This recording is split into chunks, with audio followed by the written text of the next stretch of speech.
country have security and civil liberties, how we respect our seniors. Because there's so many things at risk right now, and perhaps on another question I'll go into them if you want, but the fact is that elections shouldn't matter as much as they do. It should be someplace on the spectrum where we respect each other's views and all the rest. But if it comes to a place where there doesn't seem to be shared values, then that can be problematic for the country, as I think you can see right now. Just a nice guy performing a valuable public service. Pissing on flaming liberals.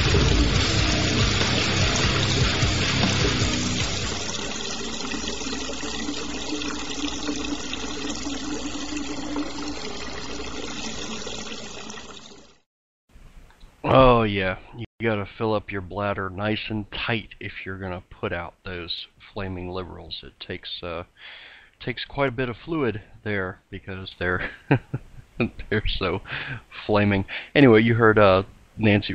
By the way, welcome back to the Sons of Liberty show here on Conservative Broadcast Media, otherwise known as the CB Media Group for short. And welcome in. Thanks for listening. I am your host, your Iron Man of classical liberal thought, Bradley Reese. And you heard Nancy Pelosi there during the break talking about saying, hey, my Republican friends out there, not conservatives, not first principles, people who believe in the Constitution and federalism. No, her Republican friends. And who would Nancy Pelosi's Republican friends be? Probably the people that she jokes around with on the floor of the House of Representatives. Yeah, those people that would be friends with someone as grotesque as Nancy Pelosi, who actually had the gall to say that the health care legislation that they passed, forcing Americans for the first time in the history of this nation to buy a product under penalty of federal law, actually pushing on the House floor that was some kind of a proposal that the Founding Fathers would agree with. Because, well, you can have a healthier life so that you can pursue happiness. Those who would associate with her in a friendly way, those are the people she's talking about as her Republican friends. And what did she say? Take back your party. Yes, progressive Republicans, take back your party. Well, I think we saw that Tuesday, didn't we? I think we've seen that, well, since 1928, with the GOP-approved presidential nominees that we've had, haven't we? Yes, the progressive Republicans have taken over the Republican Party so that elections really don't matter that much, do they? No, elections don't really matter that much at all because we have shared ideas and shared principles that Pelosi talked about there. And I would have to say, just going from that, shared principles, Nancy, what exactly are the progressive principles? Well, we'll get into that a little bit later in the show. I need to... what in the world? Strange. Supposedly something happened here, and it didn't. So, whatever.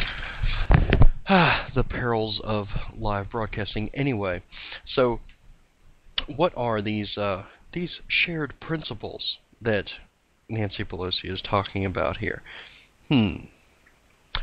Well, let's see. How about this one? See if this is a shared principle that we have. This is from a speech that our president for another 4 years, thank you, Republicans,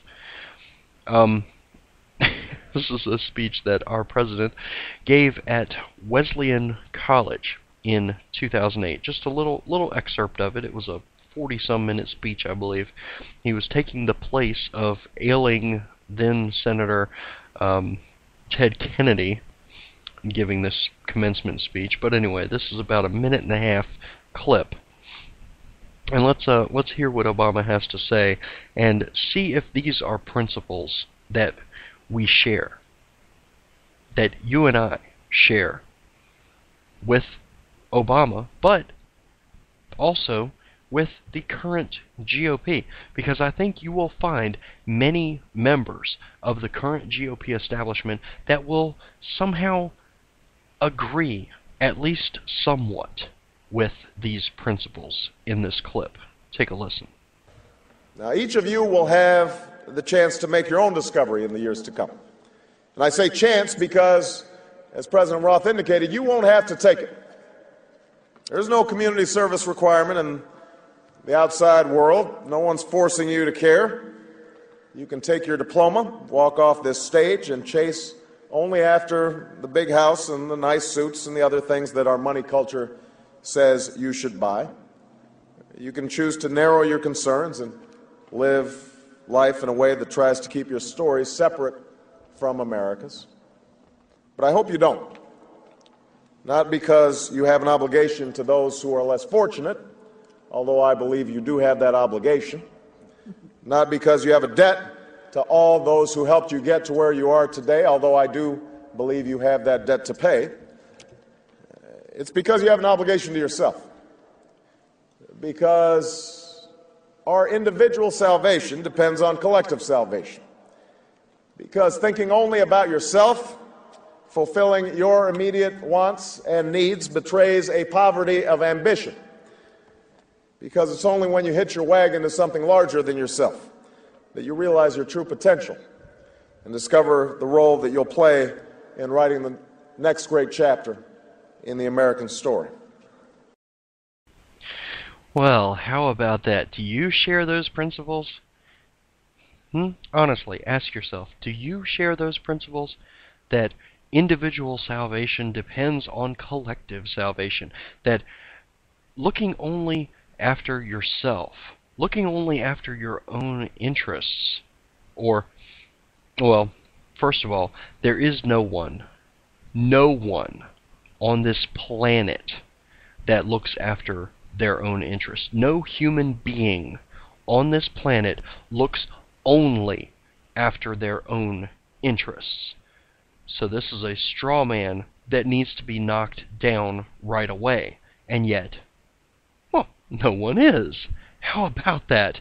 We'll get to that a little bit later in the show as well, because I think this is one of our main problems. But no one on this planet, folks, no human being on this planet looks only after their own interests. Every person, every human being on the face of the planet that is alive today has someone that they have to look out for in some form or fashion, whether it be an elderly parent, a child, a spouse, or other family members, or perhaps best friends, or people that live in the same building, or live on the same street. There is someone that you look out for as well. Not only your own interests. You look after your interests so that you can, say, bring home money in order to keep a roof over your head and provide food, not just for yourself, but for your family as well. Or perhaps you have a mortgage or a car payment. When you're looking after your own interests by making that house payment or making that car payment, you're also paying interest to the bank or mortgage company that gave you the money up front to purchase those things. So they're looking after their own interests by charging you interest on that loan, and yet you, looking after your own interests to have transportation and a roof over your head, are meeting their needs to a certain extent too, aren't you? So there is this level of interconnectedness, and there is not a single person, again, on this planet who looks only after their own interests. There is someone, somewhere, at some point in your life, that your interests are going to benefit as well.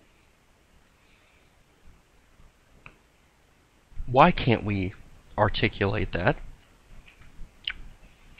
Why can't the GOP give us candidates who can articulate that? Knock down that ridiculous straw man that was set up there by Obama and has been set up, again, repeatedly by people like Elizabeth Warren and, well, Obama himself. In my own state here, not too long ago, what was it, June, in Roanoke, Virginia, where he said, oh, if you've got a business, you didn't build that. You owe somebody along the lines because you didn't do that on your own. So you owe somebody for that. Why don't we have candidates? Why doesn't the GOP allow us to have candidates who can articulate the message that these are straw men? Of course, no man is an island, but to say that because there is infrastructure, because there are roads that run by your business, that you somehow owe something to the people who paid for those roads, knowing full well that if you have a business, you're paying the majority of taxes in this country that go to pay for that damn road.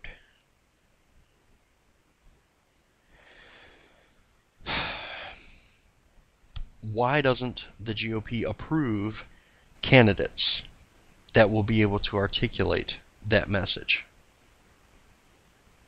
Because the fact of the matter is they don't want that message articulated. They do not want individual empowerment.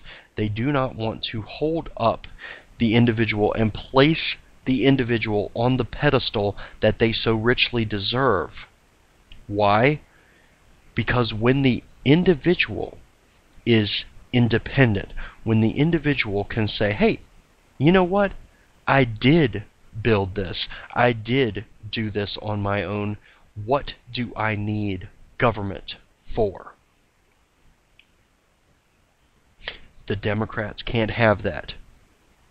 They can't have the vast majority of Americans thinking that way, and neither can the GOP.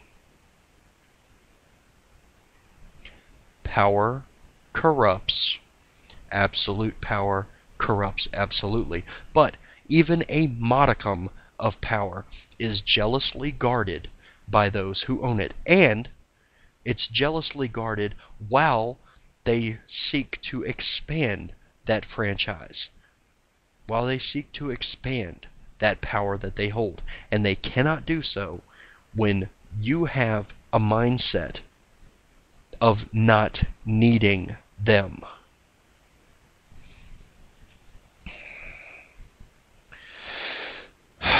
Now, let me see if I can get to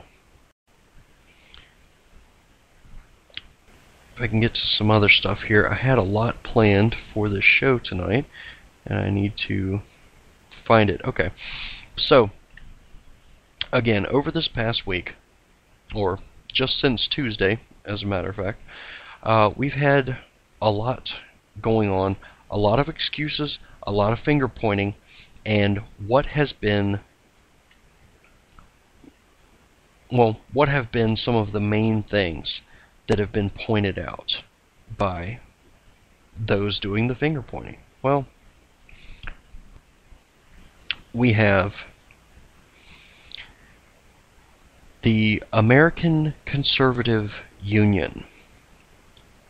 The American Conservative Union. What is that? What is the American Conservative Union? Well, this is the organization that runs CPAC.